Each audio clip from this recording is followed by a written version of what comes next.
ng lahat. Ayun, matutulungan. Ayan, so okay daw ang inyong best friend. No, ano doon? Jollibee. Kaya naman, Gusto niya.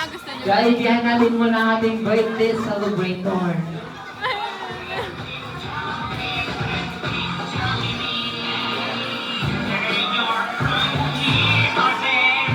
Ayan, so kaya kung may special kang dala para sa ating birthday celebrator. Kaya naman, ibigay mo ng special na regalo kay Miss Doxy.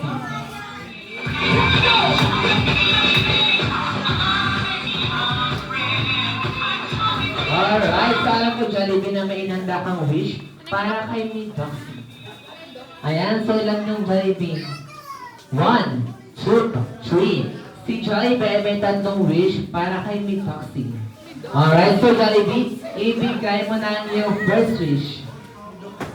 Gusto ni Jollibee